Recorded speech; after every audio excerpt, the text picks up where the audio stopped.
Well, hey, folks, what's going on? Hold on, I'm trying to find my toolbar. There we go. Hey, guys, what's up? I'm going to do some artwork this morning. My name's Phil Kearney. Hey, I create role-playing games. I illustrate them, and I publish them online. So it's going to take about a minute here for me to get things up and running. I got to check my signal and do the social media posts. You can skip forward a minute, and we'll be bouncing. You can skip forward a minute, and we'll be bouncing. Yeah, that sounds pretty good. All right, we'll go with that. Let's drop that down there to the background. Grab that here. I'm doing some really quick social media posts, so we'll get done with that here in a hot second and get on with today's work. But I stream artwork like this Monday through Fridays in the morning, and then we do game design on Mondays, Thursday nights, and Saturday mornings. And when we get a team assembled and we're ready, we do playtesting on my Discord server, which is linked down below. Looks like I'm gonna grab this here. Looks like we're about ready to go.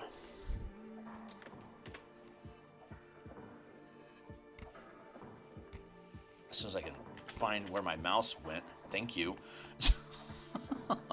Hold on.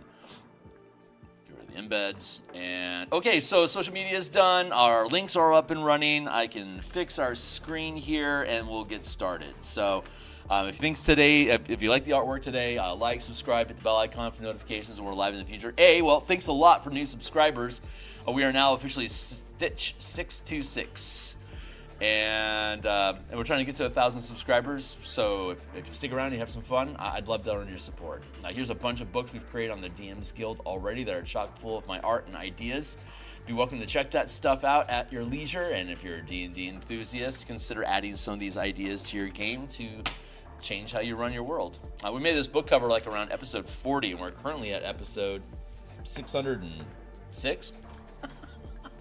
We're almost done, guys. We've got some tokens to do in the background. I'm doing page layout. I'm integrating the hyperlinks into the document, dropping maps into places. We've just about got all the maps cleaned up for us to start integrating into the actual document. Here's what it looks like. This is the 16:9 format that we use. Let's get that back online. Here like this.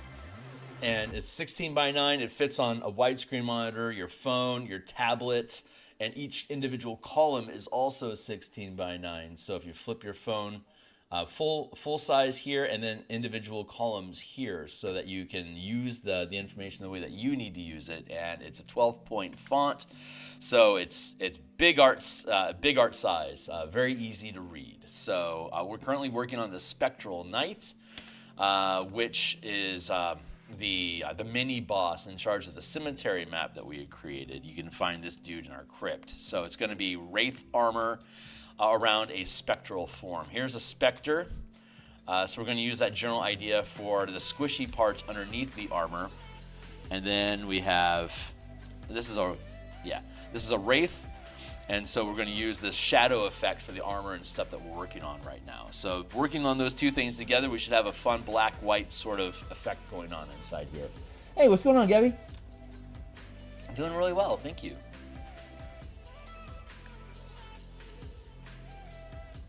I am doing really well. Okay, so let's get back on task. When we last left off, we were assembling a sword here. So let's just get after this and see where it leads us. I don't need to worry about the exactness of it because it's going to end up being a spectral weapon anyway. We're going to make it.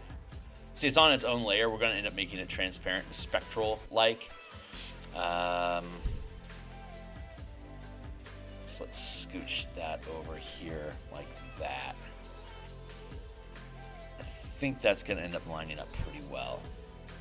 Yeah, let's be that. Gabby, how's my sound volume? Is the music in the background quieter than it feels like it is here in my studio? Because it sounds loud to me, but hopefully it's not a distraction to anyone else. Hands, armor, there we go. Let's add in. Let's go here. We'll go here for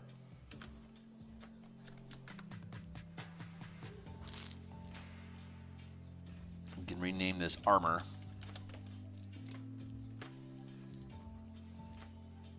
Fold that stuff up together. Then we got the underlying stuff, and we got trash. So let's go here. Let's go to smoke. I'm just gonna call it smoke for lack of a better word.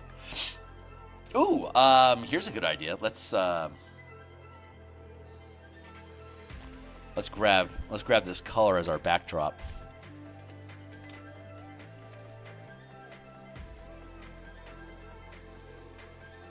That should make it easier for us to work with the quiet background that we have.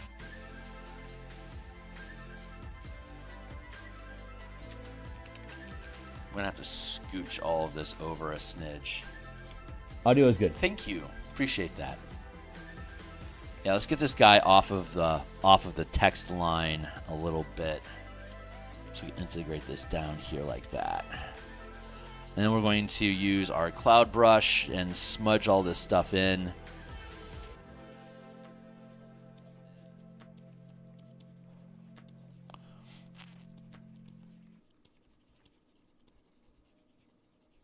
This should be a good mid-tone. Let's go take a look at the Wraith. Yeah, the Wraith also has some greenish faded into the background.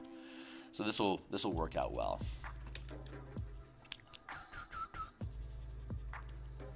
I'm just going to sit here and blend this down a little bit. This is going to make it easier for us to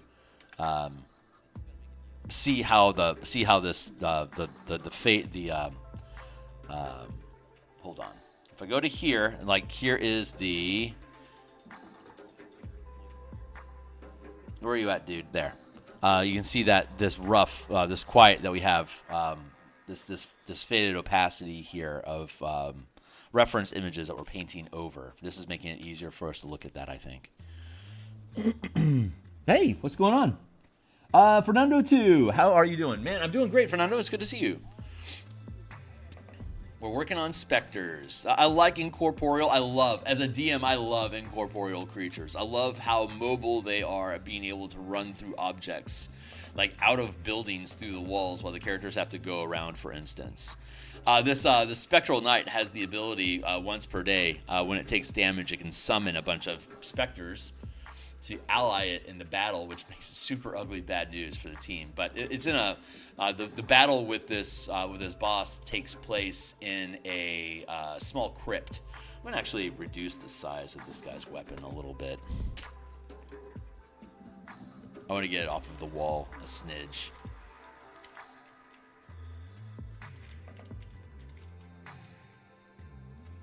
There. Now we can pull this over a little bit towards the text a little bit more, have it better framed. There we go. That feels good.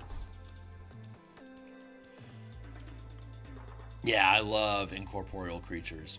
Absolutely love them. They can terrify characters at any level. DM tip: running incorporeal creatures.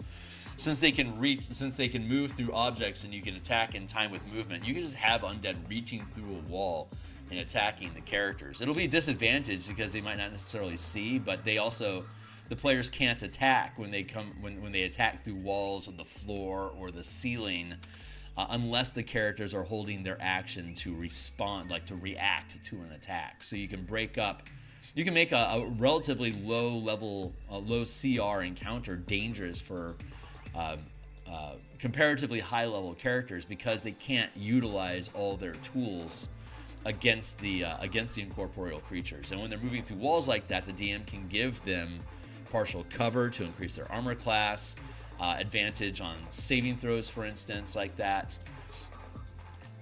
And you can give them additional resistances or like reduce the amount of damage that they take because the attacks are hitting the wall. Or you could damage the weapons because they're attacking the floor or the ceiling instead of just hitting a creature they can affect. So you can do a lot of fun stuff to mess around with characters at virtually any level using incorporeal creatures and tight confines. Just I really like that a lot. So, what's up? You're nervous? Excited for this for the game store open at its new D&D space? Oh, no kidding! You're gonna run in person. Holy Hannah, that's awesome. Yeah, go ahead and be nervous. That's perfectly fine. If you're not used to if you're not used to running games for strangers, it's going to be a paradigm shift for you. But most people that are going to show up are going to be pretty cool.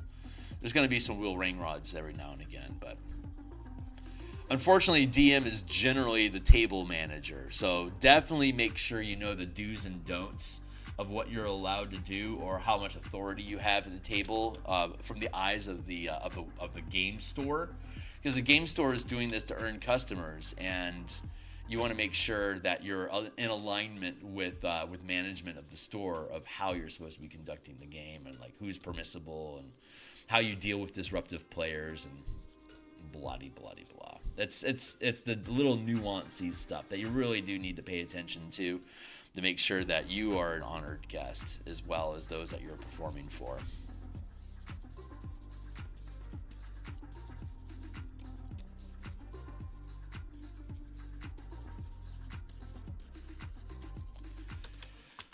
Yeah, just melting this. I'll probably end up fading some of this layer down to a lighter, like make it a little less opaque so that it fades into the page a little bit more. But I like doing this. The smokiness is helping establish a frame of reference for like the space that it's going to occupy on the page a little bit better.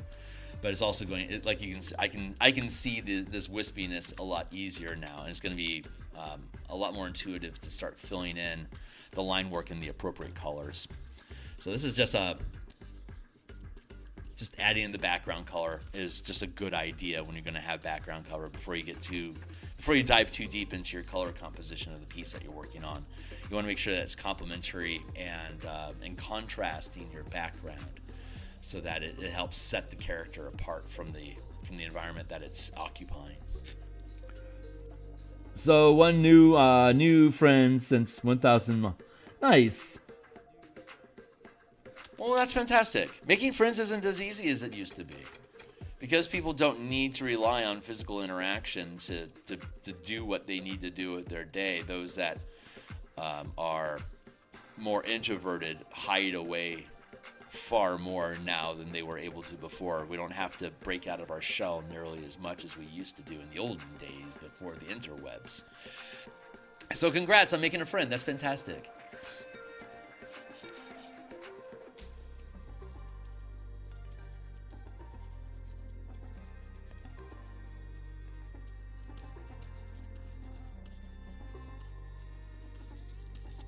And this is getting to the point where I'm happy with it, so I can start fading this in and get back to the line art here. But the next stage is the line art. We're going to be doing the spectral body inside the armor to start creating that space, and then we can distinguish the armor and details of the armor from the spectral form that's occupying the armor. So this is all sequencing together very, very nicely. I'll probably be working on this tomorrow. My schedule's going to be a little weird this week. I'll be here tomorrow morning. I will not be here Friday morning, and I'm not going to be here tomorrow night doing game design like I normally would like to be. I'm an old man. I'm over 50 now, and so that means that I get to go get colonoscopy screenings to see if I have any weird cancer stuff growing in my butt. And I didn't know anything about this procedure before my primary care physician said, "Hey, you're old. You should go get your butt checked." And apparently, the process is knocking. It knocks you. They anesthetize you. They completely knock you out, so you don't have to go through the trauma of having a snake camera or a wire camera snaked up your ass to go look for weird cancer polyps. But because they have to stick a camera up your butt, and because they're going to have to potentially snip things that are in there if they find little cancer polyps, I have to go, or anyone that goes through a colonoscopy has to have a massive purge of anything in their body. So I don't get to eat for. I don't eat it. I only can drink liquid on the day before. I'm going to have it on Friday, which is why I won't be here Friday morning. And I won't be here Thursday night, because Thursday night my actual event is on Friday. So Thursday I have to drink 90s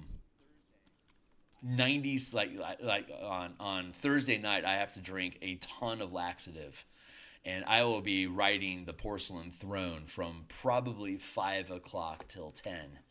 And then I get to go to bed, and I get to wake up and do it again. I get to have another large dose of laxative to basically drain the swamp of anything that the technicians aren't going to want to have to personally deal with. This process is probably more of a courtesy to them, and to make sure that the chute's clean so they can look for things amiss on the wall. So they basically make us power wash our interiors with massive amounts of laxatives the day before and during the day of the event. And I get to fast, so I'll be on a liquid diet starting tomorrow. I don't get to eat anything until the event is actually over on Friday, but it won't be until like 2 o'clock in the afternoon. So I get to wake up and start having an enema breakfast, and then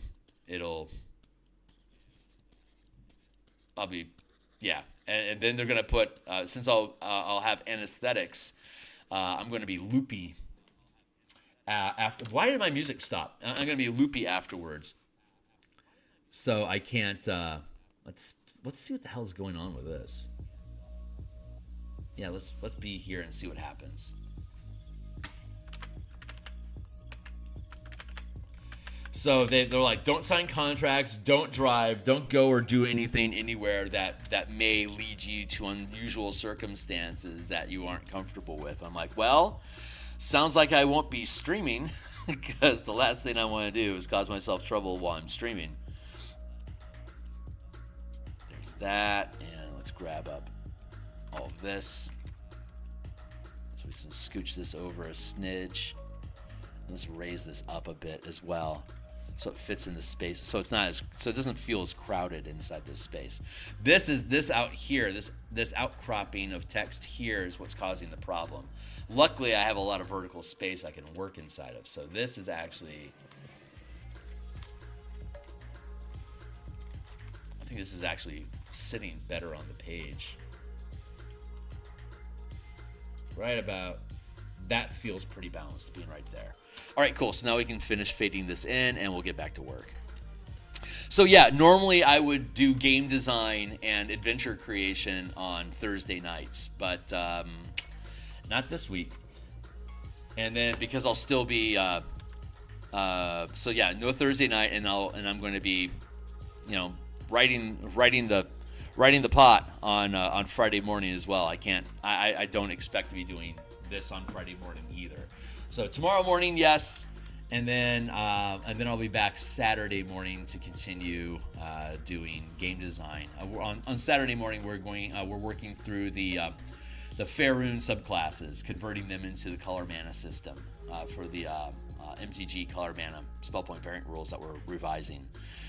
So that's going to that'll be our Saturday, and next week the Soul of the Artificer, or whatever that book is called, Eberron Soulforge or whatever. I don't subscribe to D&D Beyond. I don't utilize any of their services other than online access to their books, so I can stream what we're doing here and use them for reference when I'm doing game design.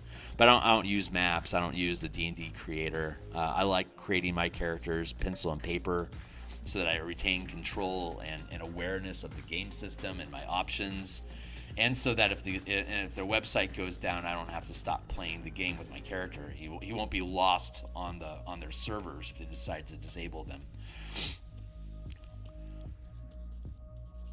But so when that Artifice book comes out, we're going to be again reviewing the spell point variant rules that we've created to build artificers and then update all the subclasses. So this Saturday, my intention is to finish up. Actually, probably Saturday and then maybe Monday night next week, we'll finish up the Faerun subclasses because the Artificer is going to drop to the general public on Tuesday next week. So I will be grabbing that, and then Thursday next week that'll be the. What is that going to be? The 17th? It'll be the 18th. Yeah. So Soul of the Artificer book drops on the 9th. We'll finish up subclasses on Saturday the 6th, and then Monday the 8th, and the Artificer drops on the 9th for me. So I'll be able to start, I'll have a chance to read through that, and then we'll start redesigning on the 11th. And then probably Saturday the 13th, and potentially get through the Artificer on the 11th and 13th. And then we'll resume our normal Spelljammer Mecha Kaiju mechanics on Thursday the following week. So we're going to take a quick break from Spelljammer and get back into the color mana system, clean up the Artificer, and then proceed from there back into the Spelljammer campaign.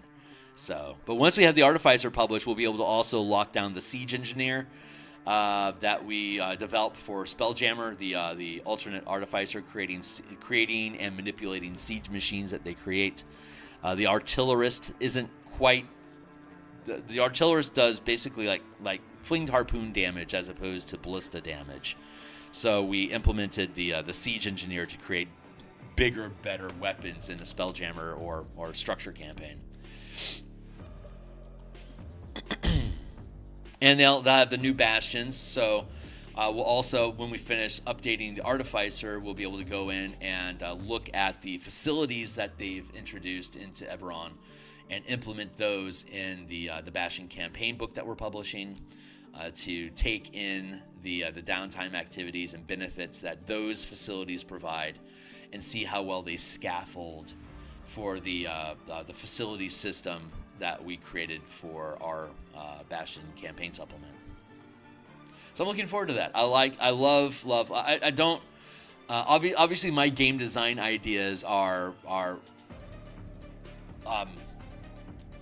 I guess, for lack of a better word, like more progressive than where Wizards goes. I take more risks. It's more variant mechanical systems. It's a deeper mechanical dive into class design, and most of my efforts are towards balancing the classes with each other more appropriately with resource usage.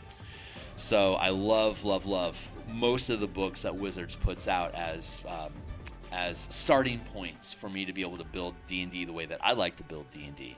But I love how easy it is to take what Wizards builds and be able to stir it up and make new toys out of it. That, I think, is the absolute greatest quality of what role-playing games are, is that you can rebuild the rules and the world to work the way that you and your team wants it to work, to maximize the enjoyment of the game system that you guys are agreeing to sit down and play together. So,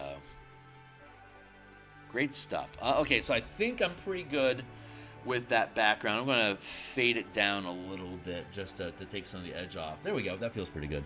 What's up? Yeah, Forge the Artificer. Thank you.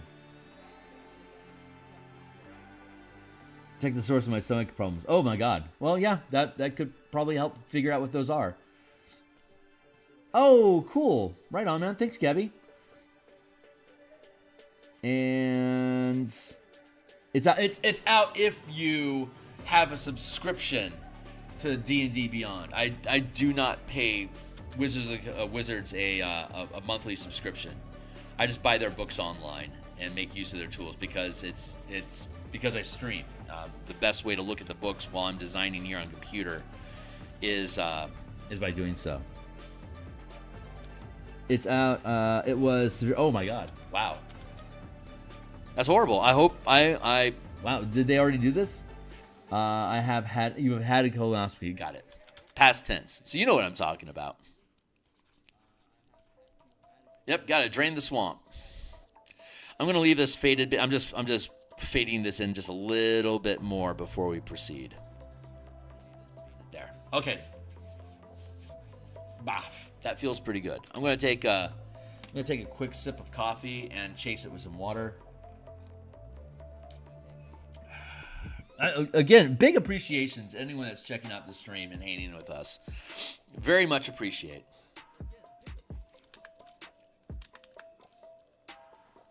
Let's go to. Here's our sward. Oh yeah. We're going to work on the smokiness of this. So let's grab this.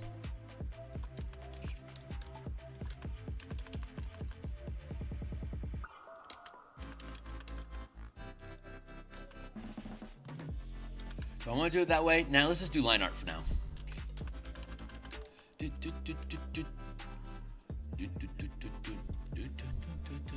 Let's make our pardon the pun, let's make our skeleton to frame its stance.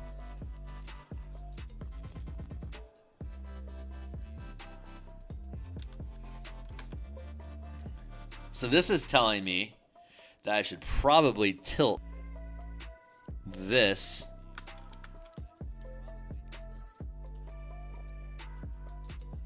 like that to bring that arm up to here. Yeah, that looks pretty good. And then from there, it's all just incorporeality. So there's not a lot of muscle frame and stuff that I actually have to build inside of here. But let's get the lower frame here built in.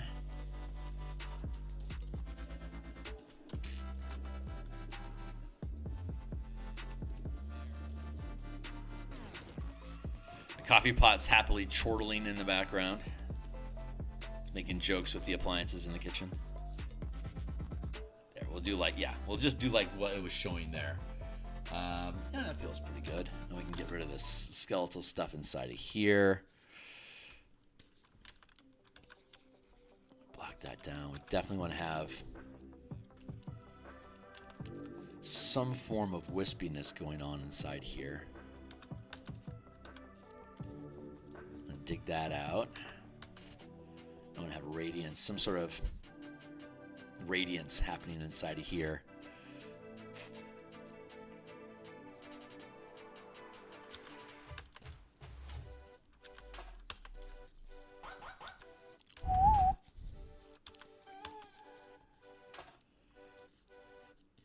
Wop wop. Yeah, we'll do like that.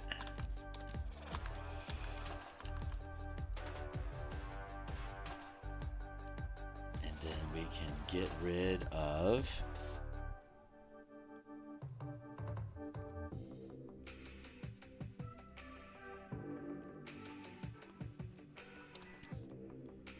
there we go. Yeah, got rid of the black line art now that we have the lighter color in.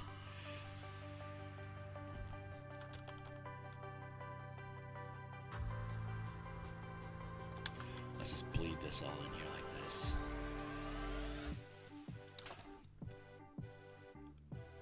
Yeah.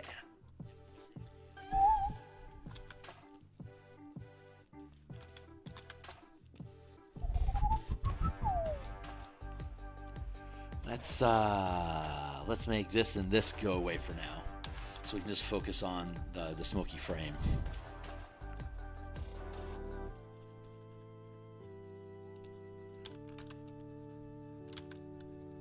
This is going to work out. I can feel this is going to be good.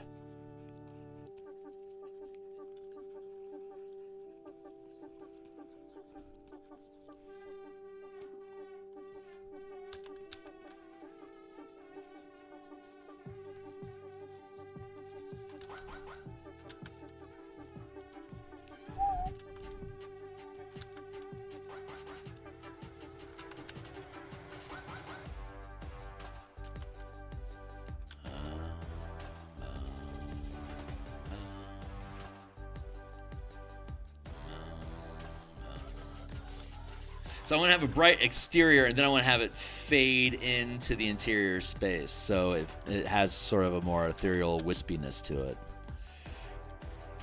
And I want to work all the line art. I want to blend it all, so it has, so that external edge remains, but it's not harsh. If that makes sense.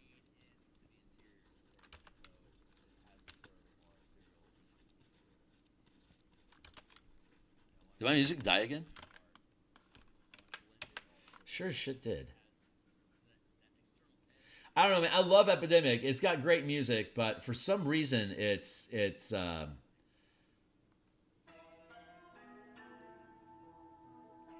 has issues with autoplay and shuffling. There, that should do.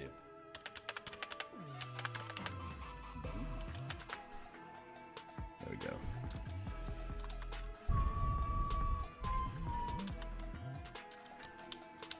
Again, want to keep that exterior line to define its space, but fade it into the interior so it has that ethereal quality to it. This stuff is fun to do. I'm basically just making people out of clouds. I think if Bob Ross had gotten more involved in paranormal stuff, he would have had a lot of fun painting ghosts.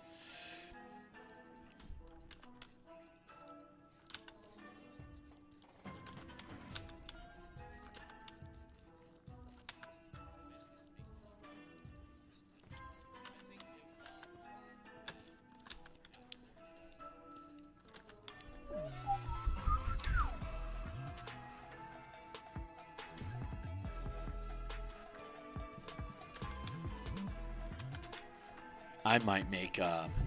We'll see how this sits once we get the armor built, because I suspect like this background, we're probably gonna want to make it a little bit darker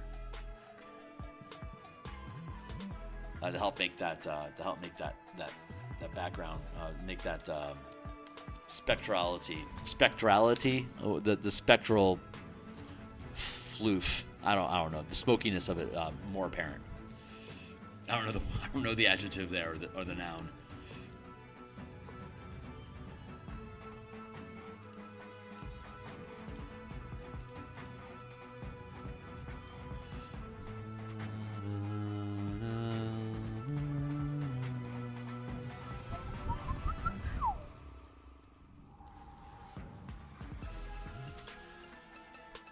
I like this song a lot.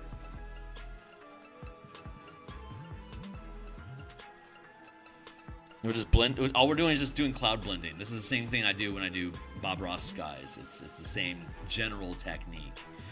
It's just a more intentional shape. Let's cleave that up a little bit like that. Just to break that curve up. I don't want to have too much curve going on. There, like that.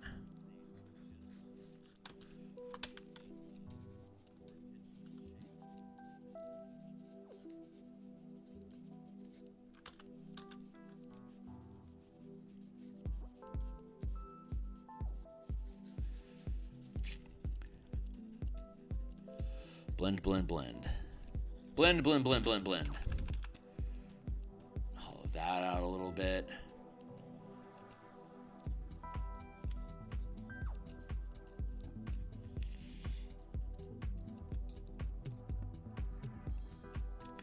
The Spelljammer Eberron asteroid belt mining campaign that I'm running with my coworkers. We have our lunchtime adventure today, and they have so we do our bastion turn.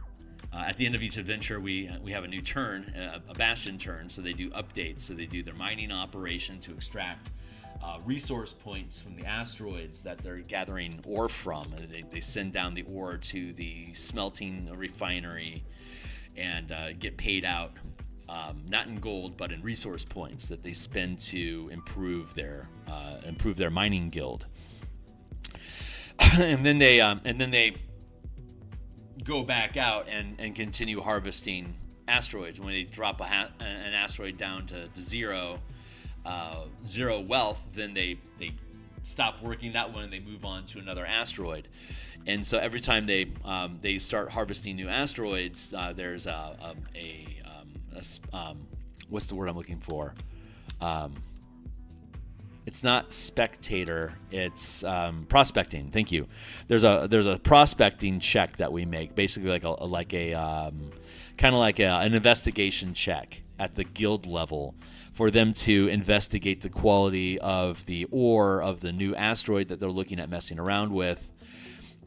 And if they roll poorly on their prospecting investigation check, it triggers complications in the form of like there being like monsters in the asteroid or pirates in the area or like kaiju that are in space near the asteroid that becomes an obstacle for them to be able to mine that asteroid. They'll just have NPCs mining it like as basically as an order that they issue to their miners to break up that rock and extract the ore from it to convert it into resource points. But if there's a complication, the miners refuse to work because they feel threatened and they don't want to work while they're under threat. So we have to send in characters to resolve whatever the issue is. And in this week's complication, they're in a slowly increasing rivalry with the Droam miners that are in orbit out there too. There's Droam, Dargoon, House Cannith, the Arenal Elves, and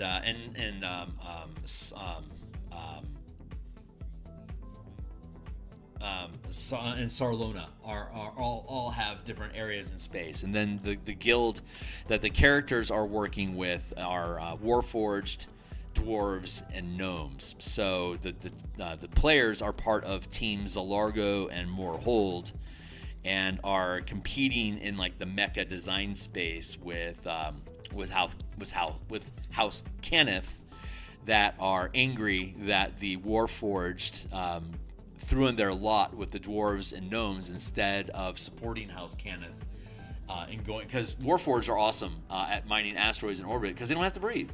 They don't have to worry about that stuff. So they're ideal miners. So they found a niche for themselves in society by implementing Spelljammer and going and mining asteroids in space. So useful creatures. Cannith is angry that the Warforged don't work with them, so there's a low tension with Cannith.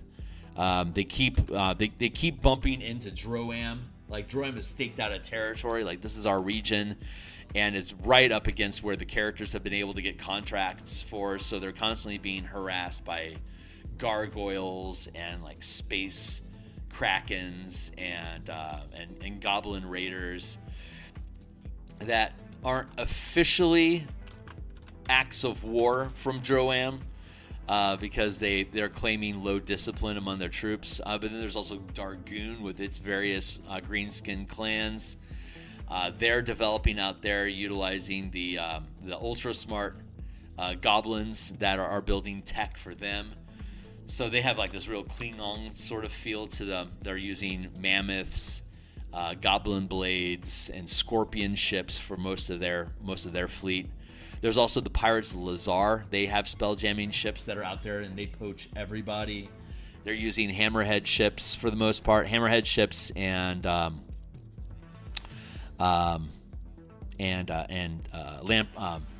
not lampreys, eels. The eel craft. So they're into sleek, long designs that are fast moving and have good impact, so they can scuttle ships and stuff like that.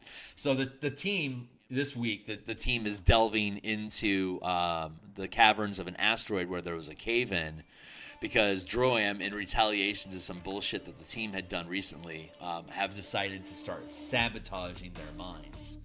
So they're currently extracting gold ore from a particularly tasty-looking asteroid, but they've lost some miners have been trapped in cave-ins because it's suspected to be Droam sabotage.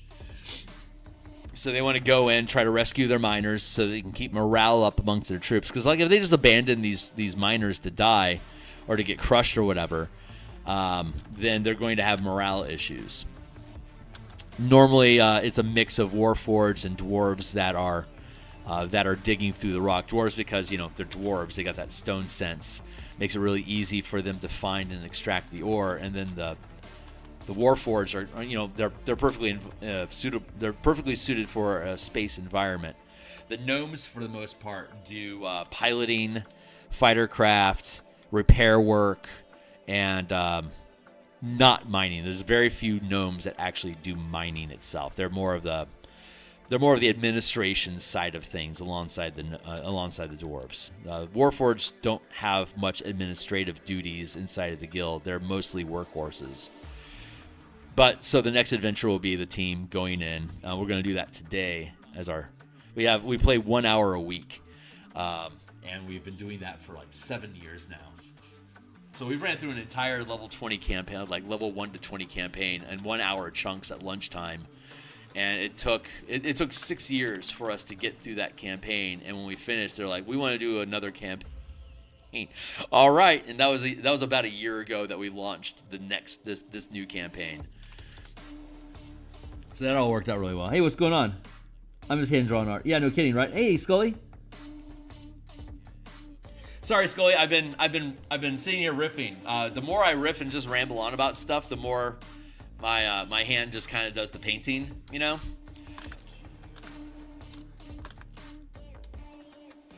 I'm liking how this is feeling. Next to the Spectre here. The Spectre's fading out into nothing, so I feel like I should probably duplicate that. But I'm going to duplicate this layer first in case I have any mistakes. And then I think I want to fade this out a little bit into here.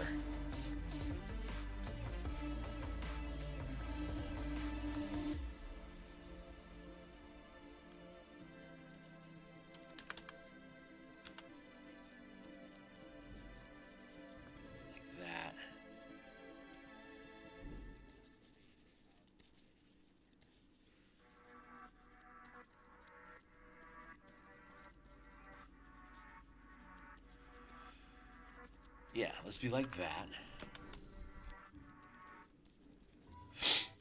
And you know, I can take this same one here and I can drop the opacity on that one so that bottom wisp still exists, but it's not overwhelming. That'll add some more. That feels really good. For now, that'll work. So now let's bring in the rest of the armor pieces, and we can start doing shadow work with that. So I'm going to. The sword is going to be spectral, so I'm going to put that in a separate folder for sword. So I want to make the sword radiant like the specter in its smoky form, but I want to make the armor shadow like the wraiths. So that's here we go. Here's the wraith. So this is how we're doing armor and smokiness for the wraith. So we're going to do this for the armor portion. Yeah, it's just plain black there, and then boop, and then we use the spectral for the interior, like the fleshy bits of the Spectral Knight. So it has both the wraith and specter sort of language to it. And as we can see here with the specter, all the actual design is that same light color that the specter's made of, but it's dark. But you can see here it's dropped in the shadows. So the intention is to do the same thing with the armor portion of the specter. Radiant sword, radiant interior, shadow armor. Hey, what program I am using? I'm using Photoshop. It's just Photoshop 25. And I use an Intuos. I use an Intuos 6x9, Intuos Pro. I live next to a Best Buy here in America. I live in Seattle. I live like 2 blocks away from a Best Buy. So if my Intuos for some reason breaks, I can get a new one and back in the saddle within about 40 minutes of going there, picking it out, buying it, coming back, opening it up, installing it back into the computer, and going. It's that easy. And then I use the Intuos Art Pen for tablets that allows me to have I can spin my brush. So like if I were to, just for example purposes here, if I were to like say grab this brush here, I can rotate it in space like that. That's a default feature for the Cintiq, the draw on monitor, the $2,000 or $1,200 model that they have, which are I think they also have like a 30-inch monitor now.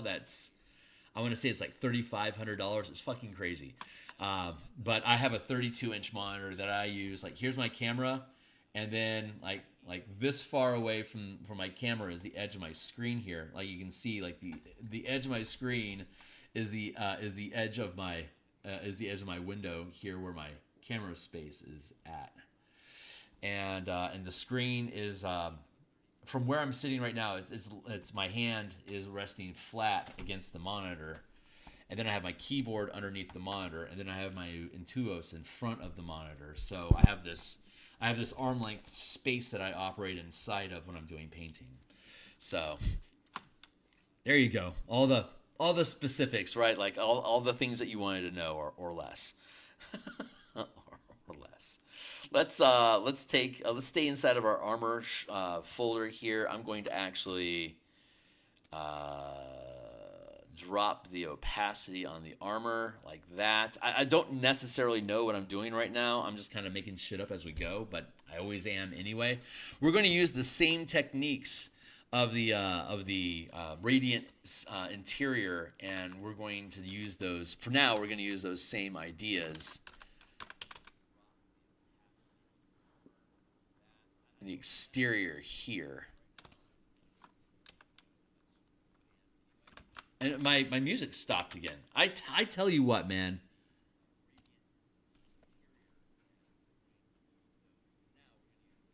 We're having problems with our music today. I probably have to. Come on, man. Where'd my mouse go? There it is. I'm probably gonna have to sign out and sign back in to get this thing to reset or something. I don't understand its problems. So Enable, repeat once. Disable, repeat. Enable, repeat. Disable, repeat. Yeah. it was disable repeat. I think I heard this song already. Let's move on to another one. There we go. Let's go here. Sometimes it gets stuck. I did not know you could do that with a page layout like Sweet. This made my life easier. I did not know that you could do that with the page layout. What do you mean? What did I reveal to you? Because if I have things to say about it, I will happily have things to say about it to provide further insights if needed.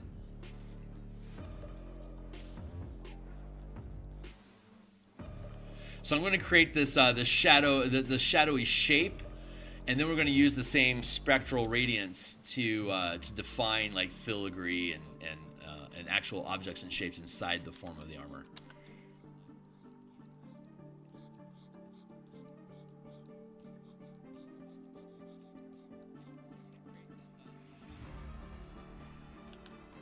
Well, hi, Michael.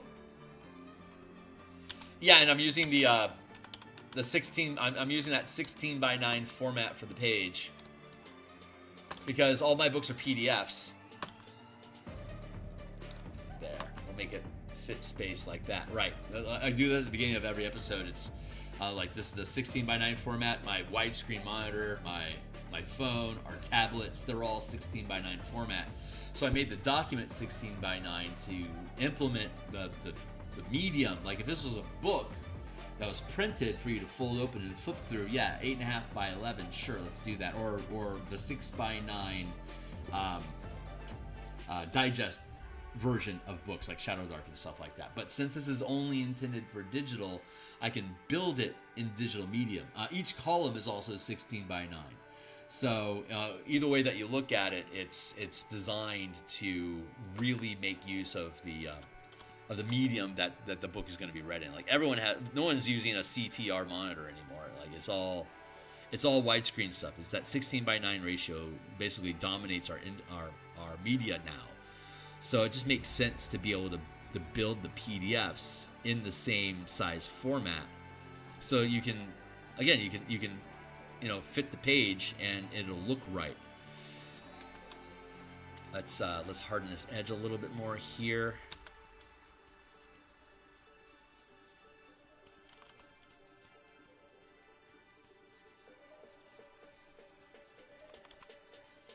And again, I want to fade this down like smoke into the interior. We'll keep this edge here. But as we come along to this inside here, I want to have that fade out.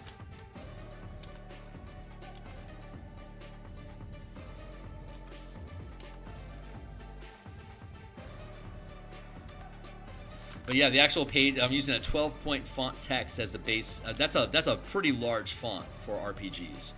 but the page itself in this format is 17 inches wide, 10 inches tall. So it's a shitload of space. It's literally two 8.5 by 11s next to each other, pretty much. A little bit shorter, but twice the width of a normal page. So it's like each page in here is like a double page spread in a normal book, a little bit shorter. So that gives me a ton of space to be able to operate inside of. Once we get through all the supplements that we have to build out here, and it's probably going to take us legitimately through 2027 to finish the current roster of books that we have on our plate, to finally finish up like all the design ideas that we want for Magic the Gathering, to finish up all the details that we want for Spelljammer, to get the Bastion campaign published. But once we get all those things implemented, I can start getting into like one-page dungeons. But our page is a 17 by 10 PDF, right?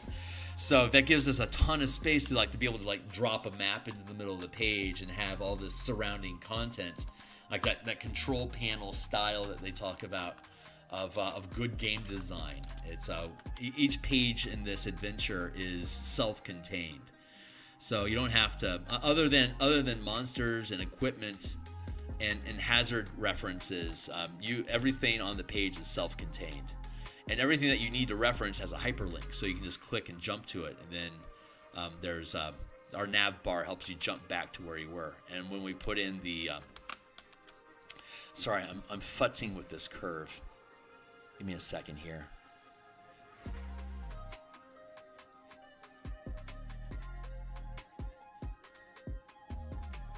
There we go.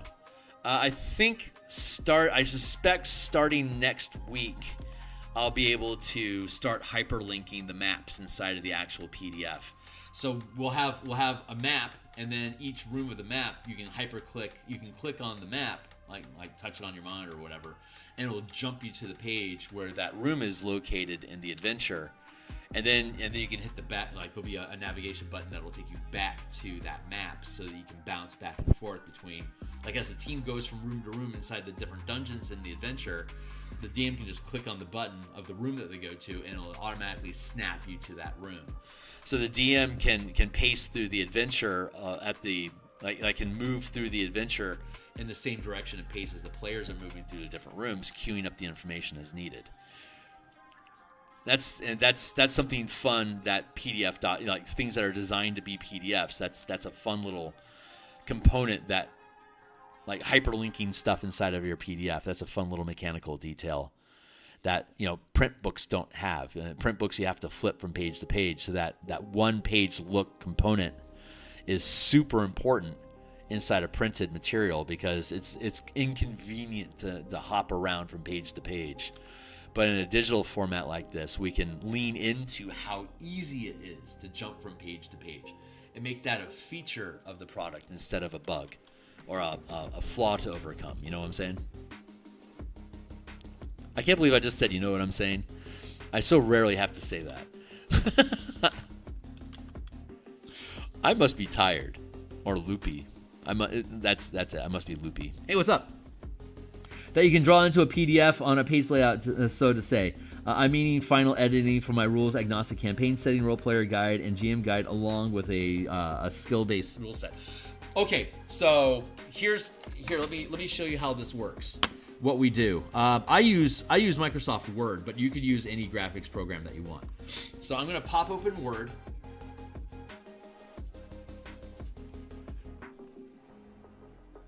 And we're going to go to the page that we were working on, the Spectre.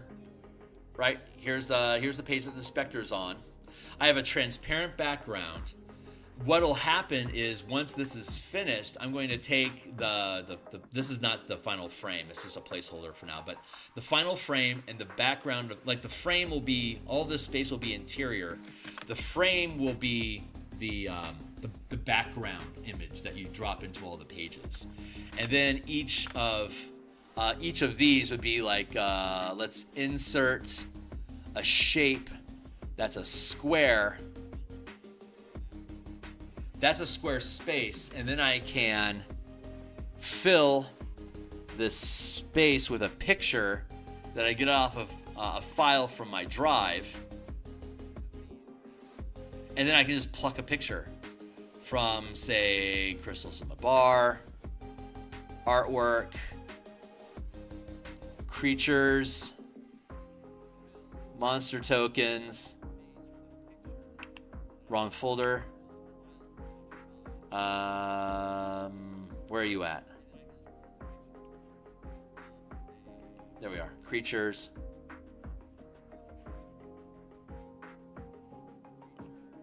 Why am I in D? I should be in Crystals in the Bar. Art. Creatures. Where's my shit? Oh, let's go to Act 1, Act 2, Act 3.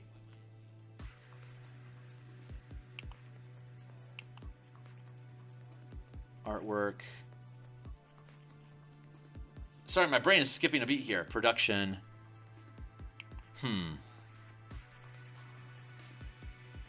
Oh, I don't have any. I don't think I have anything peeled out as individual JPEGs yet. That's something I need to do. Oh, anyway, okay. So if there was something in here, let's go to environment tokens. Nope. Act 2.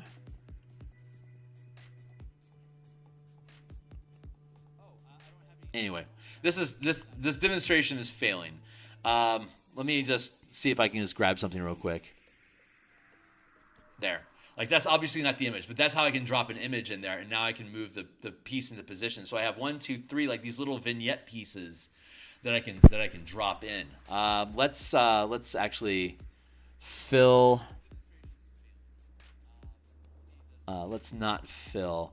There's a way for me to be able to hyperlink this so that it can automatically import an image from a file. I don't know how to. I don't recall how to do that specifically. Anyway, I'm off script at this point.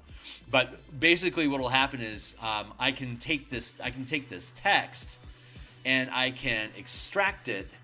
Let's go to here. And actually, let's stay here for a second. So what I can do is I can go here. I can go to export and then create a PDF. And then, like, say page 81. This is the page that we're on. So I updated this. So I can go in here to options. I can do just the page as a document without any kind of markup or properties. I can hit OK. I can publish. It'll replace the text. Thank you, Timely Timer. It'll spit out a PDF. It's a single page PDF. No, I don't want to save anything. And then I can go into here and I can open document. I can go down to page 81.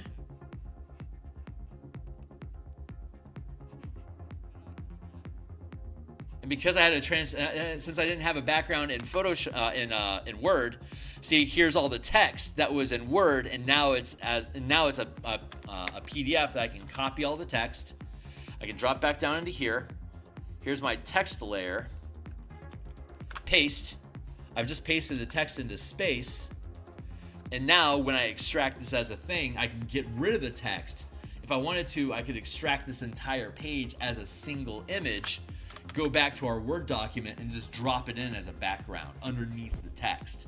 So I'll show you that process more as we get further into it. But this is a really easy process that I've been using for like 8 years now. It's worked out, and because Microsoft Word is honestly, it's a very nimble program.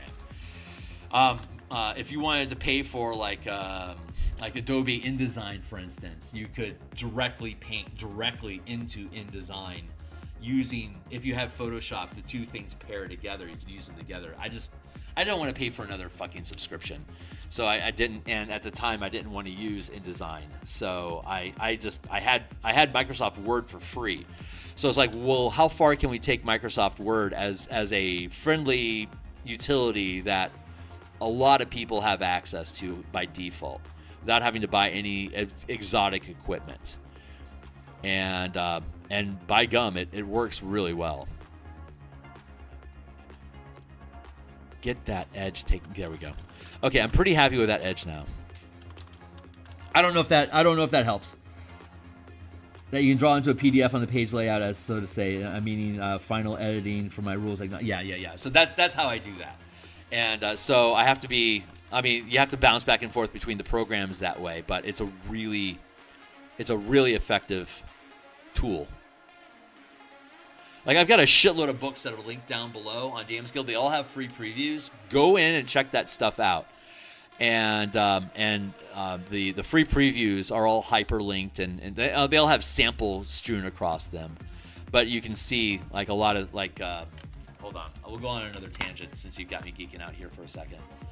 Let's go to DMsGuild.com, and let's look at Spelljammer, Combat, and Exploration. The Spelljammer book that I built. And then if you look at the free preview, it'll pop open the book. And then obviously all this stuff is hyperlinked, but I also created all these navigation buttons that take you to different chapters of the book.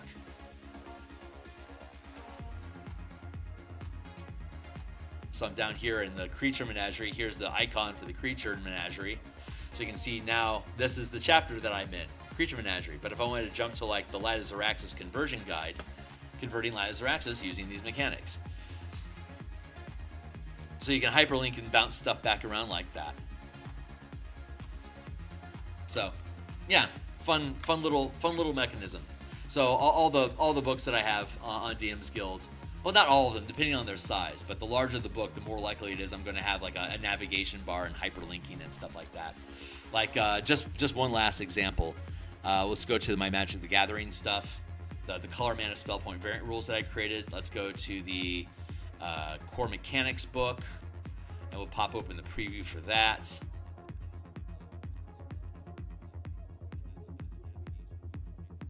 And we'll scroll down. Let's just grab like a random page. Here we go. We have our table of contents here in the upper right-hand corner, and then here we have the mana flowchart and the since we have tokens that we can use for mana, like points of mana as color mana, like a white token, a black token, a red token. We can have our mana pool here, and then mana that we have tapped for concentration is here. And we can move it over here. But these navigation buttons allows us to jump around inside the document. And I can create little navigation buttons here by drawing an icon and then making a transparent, like that box that we had earlier. I could put a transparent image, an invisible image, like 100% transparent, but it's still an image. And so when I put these little boxes of images over an icon like this, it becomes something I can hyperlink and click to that'll take you to a specific page. So the navigation bar that I had in Spelljammer had those transparent boxes over each one of those navigation buttons at the bottom of the document. So it's really fun to be able to manipulate how you use PDFs, Photoshop. And again, I just use Microsoft Word for all the books that I build because it's free. I already have access to it.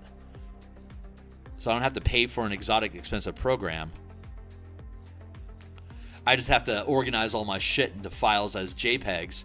And Microsoft Word doesn't acknowledge resolution above 150 dpi. So I can drop the resolution of images down to 150 dpi to reduce the overall weight of the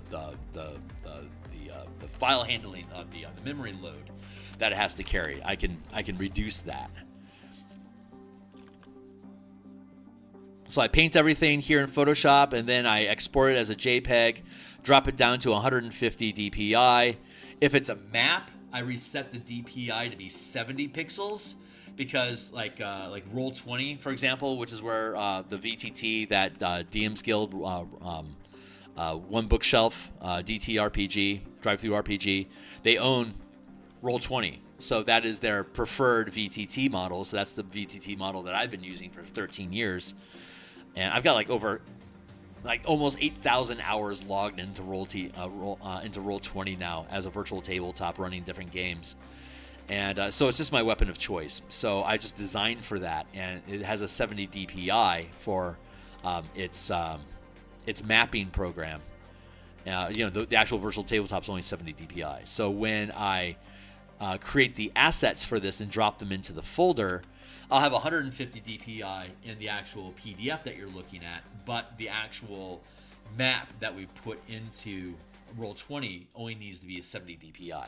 So we can resize the document, and and as long as you calibrate it to that DPI, it fits perfectly. It's just drop and play. Super simple. Very, very easy.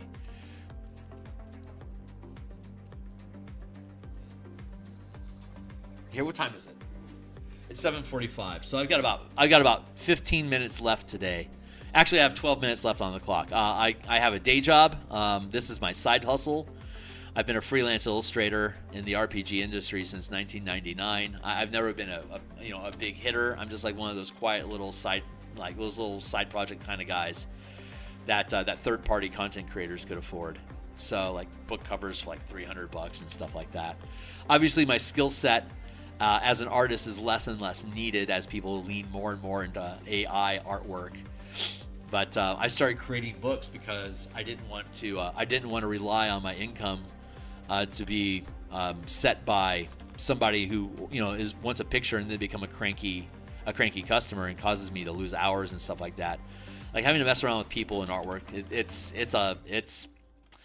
a mindset, and it's one that I don't particularly enjoy. So I'm really picky about commissions that I take. But I started making books so I could be my own art director. So I could decide when a picture is done, and I could build the books that I want to build and illustrate them. Like I wish somebody would hire me to do a Spelljammer book. Well, why don't I make a Spelljammer book that I can illustrate and then sell the book instead of selling my art for the book? So then I can create stock art as I please. I can make the book look exactly the way that I want it to, and assuming that I can put some decent thoughts together, I can make a cool supplement and then illustrate it. So it becomes a tight package of everything looking the way that I want it to, being able to have I can modify the text on the page to match up with what I've done with the illustration if I want to, so I can change both ends of the equation without having to necessarily consult anyone. It's massive levels of micromanaging, but it's all self-contained for my own ability. And I'll hire editors and co-writers and stuff like that. But once I get into this, once I get to the artwork phase, I take complete control over everything. I do the layouts, I do the artwork, I do any revisions on the text, to make sure that it all fits inside the page space with the illustrations and what needs to be visually present. And adventures are a lot more difficult to do than supplements. Like character options are easy. Those are basically just alphabetical lists of options. Drop illustrations in whenever there's a gap on the page, and then it's good to go. So much easier to build than an adventure. Adventure has to have everything on the page self-referencing itself to make sure that it's consistent, hyperlinked throughout the document to be able to bounce back and forth between different elements. There's just a lot more moving picture, a lot more moving pieces in an adventure than in any kind of DM or player supplement for a game. So this is literally my biggest challenge. Prior to this, we did the Spelljammer book, and there's like a 25-page conversion guide for using my Spelljammer mechanics in Light of Xeraxis. It was that Appendix 2, converting Light of Xeraxis. I basically deconstructed the entire adventure and rebuilt it using our Spelljammer mechanics to create new like Spelljammer dungeon challenges and shit like that, to really lean into the 5e combat mechanics for ship combat, so we could have Spelljammer dungeons and all sorts of different types of challenges. So I had to rebuild the entire adventure to incorporate that stuff. So that was the first multi-page adventure design that I'd ever done. Prior to that, I've done a number of one-page dungeons in different supplements, but this is the first time I've actually published an adventure and done all the moving pieces that go along with it. And it has been, we're on episode 600, and we didn't start making episodes of this until we had actually written the adventure and play tested it enough to know that it works right. And that's where, and then you see me actually making the maps that we the maps that finally worked. I started building those maps production style here on stream, around episode 50. So if you wanted to jump way back into the Wayback Machine like 3 years ago when we started making this adventure, you'll be able to see me actually like testing and building out the maps and stuff. And then I took a year hiatus to make the Spelljammer book. And that Spelljammer book is a good 107 pages. So it only took a single year for me to be able to build out that book and all the illustrations and publish it. This is taking a hell of a lot more because it's effectively 205 pages. Pound for pound, it's 200 pages of content in this adventure, but it's so much more integrated with each other. I'm not just listing rules, like I said, in alphabetical, logical order. Everything has to be fully integrated to make the adventure work properly. I'm going to conceal this sword again. Where are you at? That's smoke. That's shadow. That's armor. That's sword. Yeah, get the sword out of the way. I'm just going to go with armor for now. Right, so we're going to do this edge here.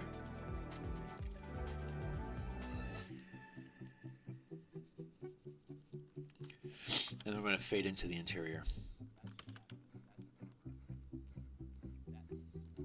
So obviously I'll be working on this tomorrow. I'll be off on Friday because of, the doctor stuff we were talking about. So I won't be here Thursday. I love my Thursday night game designs. But alas, the prep for the colonoscopy is going to have me indisposed.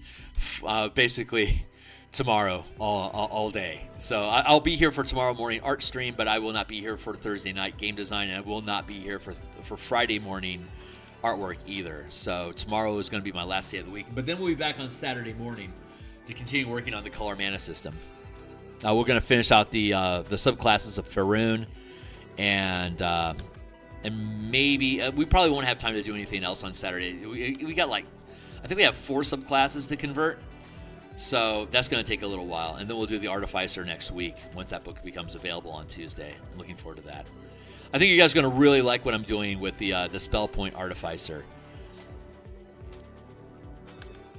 I'll tease that out there as incentive for anyone that's listening to like and subscribe to catch that on Saturday morning.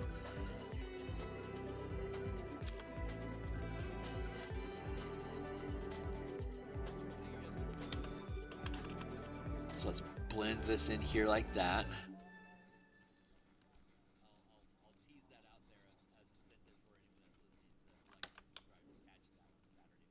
Yeah, like that. And then I want to smudge smoke-like into the interior space. And then we'll use the same radiant highlight to start building out details inside the armor. I think that's going to end up looking really cool. But this is the commander of wraiths in the cemetery. It has command over specters and wraiths, which are super. I mean, this is an adventure for 7th and 8th level characters, so like a couple wraiths are actually really fucking bad news. Like if you want your team to take a long rest, throw wraiths at them. They'll take a seat. Not that we ever have a problem with players wanting to take long rests, right? But if you want, hit them with some life drain, and they'll be like, yeah, I need to get this off of me. So I need my hit points back, so I have to take a long rest.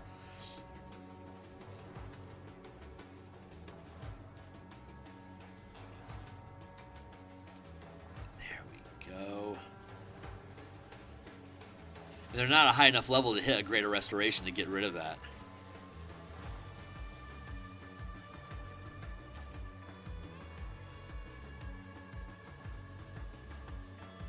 There.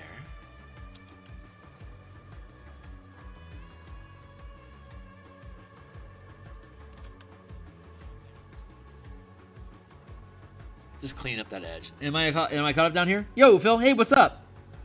Got you late today, but better later than... Well, I appreciate you being here, my guy. Michael, I'm guessing that filled in the gaps for you. But yeah, anyone, if you got any kind of questions, be welcome to ask. I love doing this. The whole reason I started this stream was I wanted to share the process that I go through to make books and to paint and to show how all the components work together, because I don't think a lot of people want to be able to do supplements like this, but they don't necessarily know what they need to do, like how to do it. So I spend a lot of time here on stream talking about how these things work.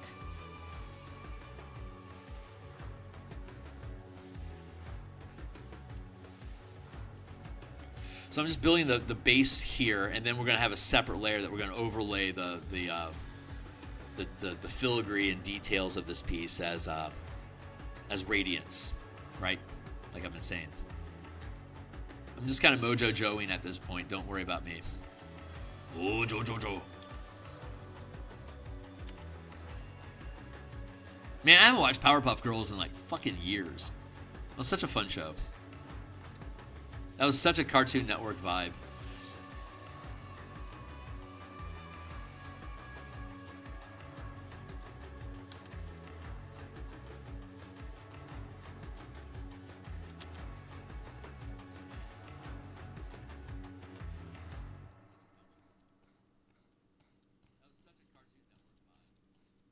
There we go.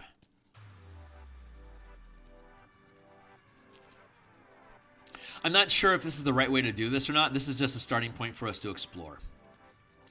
Like the actual wraith that we're framing this after is get this guy out. We'll go look at that again real quick just for reference. No, yes, here. I'm actually gonna grab this. Nope. I'm gonna go copy like that and bring this back. Paste.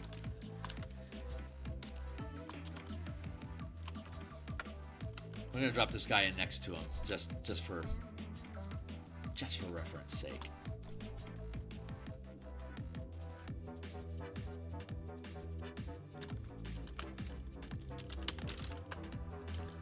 Reference.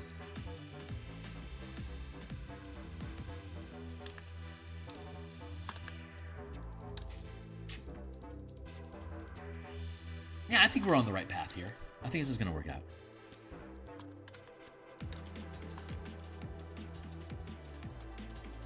I'm going to actually add a second layer here.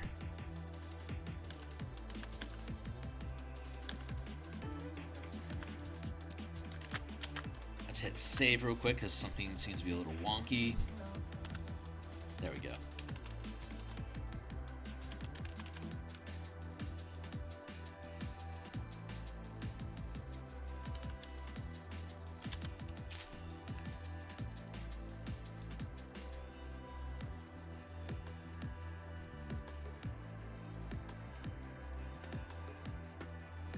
Let's do that.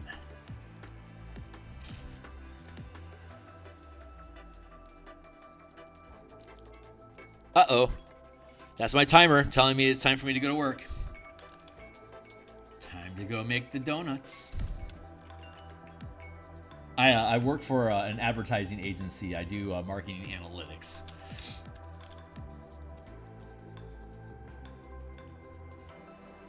So it's a numbers brainy sort of job. Also work with like advocacy clients and stuff like that to suggest strategies and shit. It's fun. But it's kind of creative, you know. You get to do problem solving and analytics and stuff. I enjoy it. But I mean, it's nothing like artwork. Nothing's like artwork.